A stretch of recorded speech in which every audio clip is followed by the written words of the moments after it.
ध्यान दीजिए मोर दुलरुआ, class 10th math, real number वास्तविक संख्या, चैप्टर फर्स्ट, उसमें जो टारगेट है 130 एग्जेक्टिव का, जिसमें हम लोग पिछले क्लासों में 40 तक पढ़ाई कर चुके हैं और फिर आगे पढ़ने वाले हैं। टोटल मिलाकर पढ़ेंगे 130 एग्जेक्टिव। चलिए मोर दुलरुआ ध्यान दीजिएगा, क्या करें यदि m एक धनात्मक पूर्णांक हो, m एक धनात्मक पूर्णांक हो तो धनात्मक विषम पूर्णांक का रूप होगा। ध्यान दीजिए मोर दुलरुआ का m एक धनात्मक पूर्णांक है तो धनात्मक विषम पूर्णांक का रूप होगा। धनात्मक पूर्णांक m है तो कह धनात्मक विषम पूर्णांक का रूप होगा। ध्यान दीजिए, अगर m में सम संख्या से गुना है तो सम होगा, m में सम संख्या से गुना है तो सम होगा।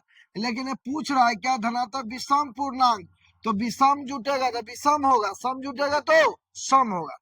सम संख्या में सम जुटेगा तो सम होगा, विषम जुटेगा तो विषम होगा। लेकिन यहाँ कहा मोर दुलरुआ विषम पूर्णांक, क्या कहा विषम पूर्णांक, तो इसमें विषम कौन है, 2, यानी एक जुटा है तो आंसर हो गया सी नंबर। समझे मोर दुलरुआ, अच्छा है समझे ना। चला जाए नेक्स्ट क्वेश्चन की ओर। देखिए कितना आसान क्वेश्चन कर, संख्या 2.13 113 1113 1111 3। बताइए पूर्णांक संख्या होगा, परमेय संख्या होगा, अपरमेय संख्या होगा, इनमें से कोई नहीं होगा। देखिए आगे जो बढ़ रहा है, अगर कोई ठौरा ठिकान नहीं, इसको आप पी बटा क्यू के रूप में नहीं लिख सकते हैं, बट्टा में नहीं लिख सकते हैं, इसलिए यह अपरिमेय संख्या होगा। अपरिमेय संख्या कौन सी संख्या होगा, अपरिमेय संख्या। समझे मोर दुलरुआ, चले जाए नेक्स्ट क्वेश्चन की ओर। देखिए कितना मस्त शानदार और मजेदार क्वेश्चन, क्या कर रहा है, निम्नलिखित में कौन सा अभाज्य संख्या है। अभाज्य संख्या मोर दुलरुआ, अभाज्य संख्या उसे कहते जो के करो से न कटे, जो केकरो से न कटे मोर दुलरुआ। तो अभाज्य संख्या कौन जो केकरो से नहीं कटे, तो 41 है जो किसी से नहीं कटता है। देखिए 91 है, 7 से कट रहा है, 13 से कट रहा है, 13 7 91। ये देखिए 2 और 1, सॉरी 3 और 1, 4 और 4 2 6 जो है 3 का में आता है, नहीं 3 से कट जाएगा। 5 0 1, 5 और 1 6, 3 से कट जाएगा, कौन नहीं कटेगा, सी 41 नंबर। समझे मोर दुलरुआ, कोई परेशानी कोई कठिनाई नहीं ना, अच्छा समझ में आया ना। चला जाए नेक्स्ट क्वेश्चन की ओर। देखिए मोर दुलरुआ क्या कर रहा है, 144 के अभाज्य गुणनखंडों में 2 का घात ज्ञात करें। 2 का घात ज्ञात करना है, 144 के अभाज्य गुणनखंड। मोर दुलरुआ ध्यान देंगे, 144 के अभाज्य गुणनखंड ज्ञात करेंगे तो 2 से 72, 2 से 36, 2 से 18, 2 से 9, 3 से 3। आप ध्यान देंगे मोर दुलरुआ, क्या कहा कि 2 का घातांक क्या 2 है, 1 2 3 4, तो आंसर हो गया 4, ऑप्शन नंबर सी। देखिए इसको आप ऐसे लिख सकते हैं, 2 के पावर 1 2 3 4 4 और गुण 3 के पावर 2, इतना 2 का घात पूछा, 2 का घात कितना 4, तो आंसर हो गया 4, सी नंबर। समझ में आया मोर दुलरुआ, अच्छा से समझे, समझ में आया ना। तो चला जाए नेक्स्ट क्वेश्चन की ओर। क्या कह रहे मोर दुलरुआ, किसी धनात्मक पूर्णांक ए तथा बी के लिए ए और बी का मौसा, ए बी का लौसा निम्न में से कौन सा होगा। क्या कह रहा है कि ए और बी का एलसीएम गुने एचसीएफ है ना, एलसीएम गुने एचसीएफ कहिए या एचसीएफ गुने एलसीएम कहिए। चलिए लिख देते हैं वही चीज जो कह रहा है, क्या शुरू में एचसीएफ था, एचसीएफ गुने लास्ट में एलसीएम था, एलसीएम।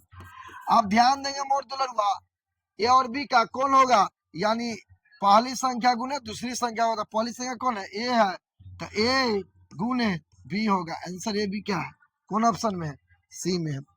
समझ में आया मोर दुलरुआ, अच्छा समझे ना, ठीक से समझ में आया ना। चला जाए नेक्स्ट क्वेश्चन की। ध्यान दीजिए मोर दुलरुआ, यदि P और Q दो आभाज्य संख्या है, P और Q दो आभाज्य संख्या है तो उसका मौसो होगा। P और Q दो आभाज्य संख्या है तो उसका मौसो होगा।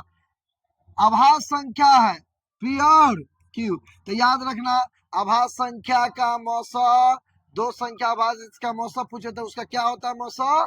एक। कोई भी आभाज्य संख्या देखिए ना, 2 3 ले लीजिए, 5 7 ले लीजिए, कोई भी 2 ले लीजिएगा, 11 13 ले लीजिएगा, तो हमेशा आभाज्य संख्या का शेप कितना आएगा? 1 आएगा, जो ऑप्शन नंबर ए है। समझ में आया मोर दुलरुआ? कोई दिक्कत, कोई परेशानी, कोई कठिनाई ना चला जाए नेक्स्ट क्वेश्चन की ओर। देखिए बहुत मस्त शानदार और मजेदार क्वेश्चन है। क्या कर रहा है मोर दुलरुआ? 64 के अभाज्य गुणनखंडों में 2 का घात ज्ञात करें। 64 के अभाज्य गुणनखंडों में 2 का घात, तो हम लोग 64 को नमराइए चमड़ाइए, नमराइए चमड़ाइए मतलब 2 से लगाइए, तो कितना हो गया? 32, 2 से 16 और 2 से 8 और 2 से 4 और 2 से 2, कैसे 2 है? 1 2 3 4 5 6, आंसर हो गया 6, ऑप्शन नंबर सी। इसको ऐसे आप लिख सकते हैं मोर दुलरुआ, 2 के पावर 1 2 3 4 5 6, 64 हो गया। समझे मोर दुलरुआ? कोई परेशानी, कोई कठिनाई ना तो चला ना नेक्स्ट क्वेश्चन की ओर। ध्यान दीजिए मोर दुलरुआ, देखिए कितना मस्त शानदार और मजेदार क्वेश्चन है। क्या कर रहा है? 18 तथा 72 का मौसो ज्ञात कीजिए। लेकिन 18 से लगाइए 72 में, 18 चौक 72, पूरा पूरा कट गया, तो काटने वाला कौन है? 18, तो इसका एचसीएफ का आएगा 18, तो एचसीएफ हो गया 18, जो ऑप्शन नंबर ए।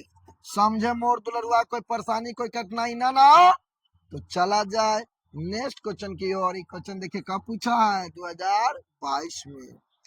देखिए मोर दुलरुआ क्या कह रहा है?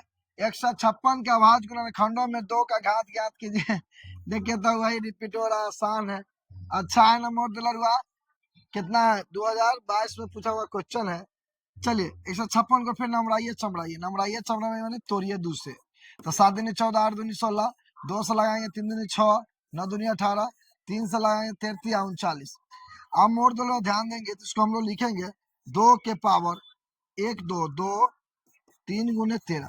आप ध्यान देंगे मोर दुलरुआ, तो 2 का घात पूछा, 2 का घातांक पूछा, 2 का घातांक कितना है? 2 है, ऑप्शन नंबर ए। कोई दिक्कत, कोई परेशानी, कोई कठिनाई ना समझ में आया अच्छा से? चला जाए नेक्स्ट क्वेश्चन की ओर। देखिए मोर दुलरुआ कितना मस्त शानदार और मजेदार क्वेश्चन है। 2 धन पूर्णांकों ए तथा बी के मौसो यानी एचसीएफ, लॉस यानी एलसीएम बराबर होता है क्या? ए गुने बी। आप ध्यान दीजिए, ई ए गुने बी होता है फॉर्मूला, एचसीएफ गुने एलसीएम बराबर ए गुने बी, तो ए गुने बी इधर आया, तो इधर कुछ नहीं बचा, तो इधर क्या बच गया? एक बच गया। क्या बच गया? एक बच गया, तो आंसर मेरा हो गया ए। कैसे? देखिए एचसीएफ गुने एलसीएम बराबर होता है ए गुने बी, तो ए गुने बी यहाँ चलाएगा, एचसीएफ गुने एलसीएम मोर दुलरुआ ये बट्टा में चलाया, ए गुने बी, तो इधर कुछ नहीं बचा, था क्या बचा? एक। क्या बचा? एक। कोई दिक्कत, कोई परेशानी, कोई कठिनाई नहीं ना? समझ में अच्छा से आया? कोई दिक्कत नहीं ना मोर दुलरुआ? तो इसके अगले क्वेश्चन अगले क्लास में पढ़ाया जाएगा। अगर आप फेसबुक पे है तो फॉलो कीजिए, यूट्यूब पे है तो सब्सक्राइब कीजिए और अपने दोस्तों के बीच शेयर भी कीजिए। आज यहीं तक, ओके बाय, जय हिंद।